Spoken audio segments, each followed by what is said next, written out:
محترم دوستو السلام علیکم۔ بسم اللہ الرحمن الرحیم۔ دوستو آج کے اس ویڈیو میں ہم بات کریں گے باجماعت نماز میں نمازیوں کی 5 غلطیاں۔ دوستو جماعت کے ساتھ نماز ادا کرنے کی بڑی فضیلت ہے، لیکن بعض اوقات نمازیوں سے کچھ ایسی غلطیاں ہو جاتی ہیں جو نماز کے ثواب میں کمی کا باعث بن سکتی ہیں یا اس کی کیفیت کو متاثر کر سکتی ہیں۔ پہلی غلطی جماعت کے ساتھ ملنے کے لیے دوڑتے ہوئے آنا۔ بعض لوگوں کو دیکھا جاتا ہے کہ وہ امام کے ساتھ رکوع کی حالت میں ملنے کے لیے جلد بازی کرتے ہیں اور دوڑتے ہوئے آ کر صف میں مل جاتے ہیں، اور یہ غلط ہے کیونکہ رسول اکرم صلی اللہ علیہ وسلم کا ارشاد گرامی ہے، جب تم اقامت کی آواز سنو تو نماز کی طرف چل کر آؤ، اور تم پر لازم ہے کہ تم پرسکون اور باوقار انداز سے چلو اور جلدی نہ کرو۔ پھر تم جو نماز امام کے ساتھ پالو وہ پڑھ لو، اور جو نماز تم سے فوت ہو جائے تو اسے مکمل کر لو۔ دوسری غلطی، اقامت ہونے کے بعد سنتیں شروع کرنا یا سنتیں جاری رکھنا۔ بعض لوگ اقامت ہونے کے بعد فرض نماز کی جماعت میں شامل ہونے کی بجائے سنتیں پڑھنا شروع کر دیتے ہیں،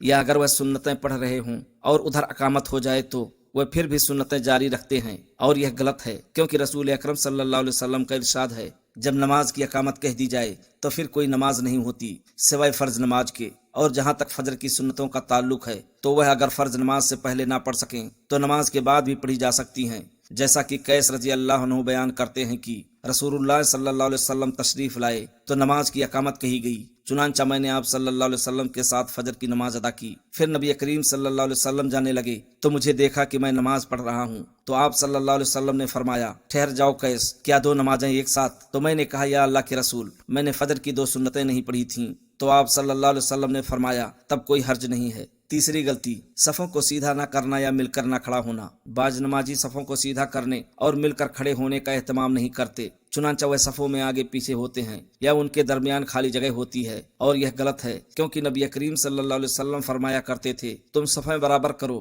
کیونکہ صفیں برابر کرنا نماز کو قائم کرنے سے ہے۔ ایک روایت میں یہ الفاظ ہیں، تم صفیں برابر کرو، کیونکہ سب کو برابر کرنا نماز کو مکمل کرنے سے ہے۔ ان دونوں حدیثوں سے معلوم ہوا کہ نماز اس وقت قائم نہیں ہوتی یا اس وقت تک مکمل نہیں ہوتی جب تک اس میں صفیں سیدھی نہ کی جائیں، اور رسول اکرم صلی اللہ علیہ وسلم صفیں سیدھی کرنے کا اس قدر اہتمام کرتے تھے کہ نعمان بن بشیر رضی اللہ عنہ کہتے ہیں، رسول اللہ صلی اللہ علیہ وسلم ہماری صفوں کو سیدھا کرتے تھے، حتیٰ ایسے لگتا تھا کہ جیسے آپ ان کے ساتھ تیر کی لکڑی کو سیدھا کر رہے ہوں۔ اور ابو مسعود کہتے ہیں کہ رسول اللہ صلی اللہ علیہ وسلم نماز میں ہمارے کندھوں پر ہاتھ پھیرتے ہوئے فرماتے تھے، تم برابر ہو جاؤ اور آگے پیچھے نہ ہٹو، ورنہ تمہارے دلوں میں پھوٹ پڑ جائے گی۔ اور جہاں تک مل کر کھڑے ہونے کا تعلق ہے تو رسول اکرم صلی اللہ علیہ وسلم فرماتے تھے، تم صفیں سیدھی کرو اور کندھوں کو برابر کرو اور خالی جگہ کو پورا کرو، اور اپنے بھائیوں کو صف میں ملنے کا موقع فراہم کرو، اور شیطان کے لیے خالی جگہیں نہ چھوڑو۔ اور جو شخص سب کو ملائے گا اسے اللہ تعالیٰ اپنی رحمت سے ملائے گا، اور جو سب کو کاٹے گا اسے اللہ تعالیٰ اپنی رحمت سے کاٹ دے گا۔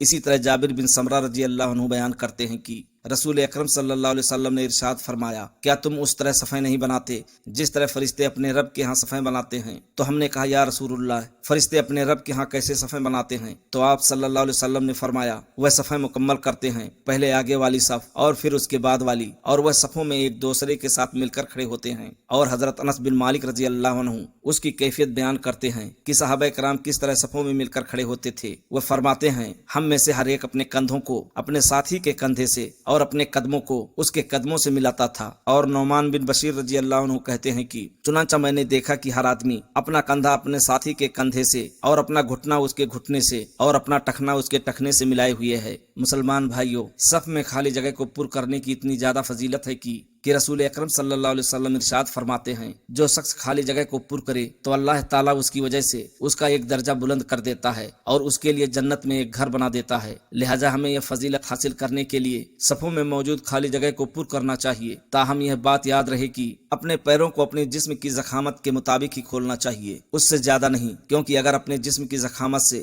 زیادہ اپنے پیروں کو دائیں بائیں پھیلائیں گے تو اس کے نتیجے میں کندھوں کے ساتھ کندھے نہیں ملیں گے۔ لہٰذا حد سے تجاوز نہیں کرنا چاہیے اور غلو اجتناب کرتے ہوئے اعتدال کی راہ اپنانی چاہیے۔ چوتھی غلطی، نماز کے اعمال میں امام سے سبقت لے جانا۔ بعض لوگ نماز میں جلد بازی کرتے ہیں اور امام سے سبقت لے جاتے ہیں، مثلا امام سے پہلے رکوع یا سجدے میں چلے جاتے ہیں یا اس سے پہلے سجدے سے سر اٹھا لیتے ہیں، اور یہ بالکل غلط ہے۔ حضرت انس بن مالک رضی اللہ عنہ بیان کرتے ہیں کہ ایک دن رسول اکرم صلی اللہ علیہ وسلم نے ہمیں نماز پڑھائی، پھر ہماری طرف منہ کر کے ارشاد فرمایا، اے لوگوں، میں